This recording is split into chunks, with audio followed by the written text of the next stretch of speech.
Hi, I will share my most used eye makeups for 2025. Let's start with eyebrows. I have here the Absidy Shape and Define Eyebrow Pencil. I am in the shade Taupe. Yung performance ito is like other eyebrow pencil. It is not too creamy, not too waxy. It's just enough for you to play around. I think the most mind-blowing for this product, meron siyang free refill. And the price of this with refill is just 295 pesos. Next product is from Absidy as well. This is their Sculpt and Hold Laminating Brow Gel. I have the clear one. The hold of this brow gel is insane. Actually, lahat naman ng brow gel na masasama at mababanggit ko dito, lahat sila, they can hold my brows until end of day. Kaya ko sila gusto. But the only difference with Absidy, this is good for everyday. Yung itsura niya, it doesn't looks like severely hold. Does it make sense? Sa pinagmumukha niyang natural yung pag-hold ng brows mo even if laminated.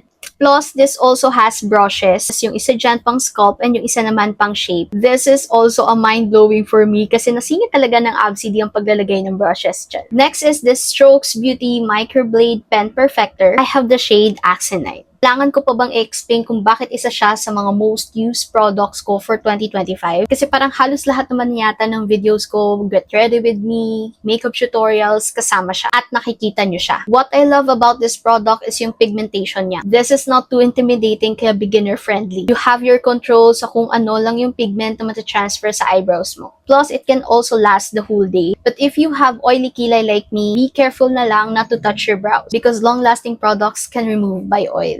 Always remember that. Next, I have here Maybelline Super Lock Brow Glue. Gusto mo talaga ng plakadong kilay hanggang kinabukasan, ito yung dapat mong ilaban. As I said kanina, lahat ng mga nasi-share ko na eyebrow gels dito ay long-lasting. Pero may pero. If kanina yung Absidy is good for everyday, ito naman good for events, gala, or kahit nasaan na alam mong mapapalaban yung kilay mo. Kasi kahit i-rub mo pa yung eyebrows mo, hindi yan gagalaw. Talagang glue siya. Next product is this Bayfree Thickening Eyebrow Gel Mascara. I have the shade Ash Brown. Same as the previous ones.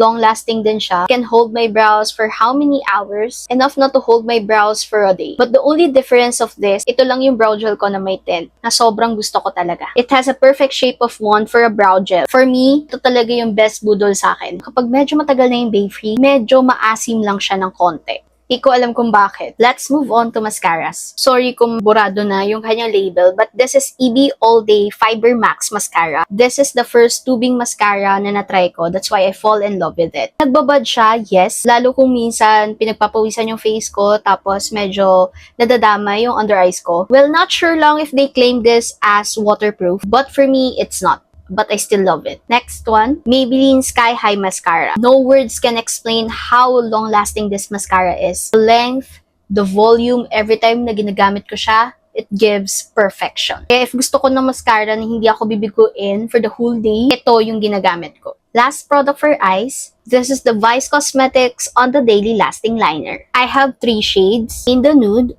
jet black, and cocoa. This liners elevates a simple look. Budge-proof siya, kaya kahit maiyak ka, andyan pa rin. Plus, it is super creamy, kaya kahit gamitin mo pang tight line, hindi masakit at mahapdi sa mata. Perfect if you have sensitive eyes. Mabilis din siyang kumulay, kahit one swipe lang, may pigment na. There you go, yun na yung mga most used products ko for my eyes from last year. Next batch, last na to, promise, sa lips naman. See you on my next video.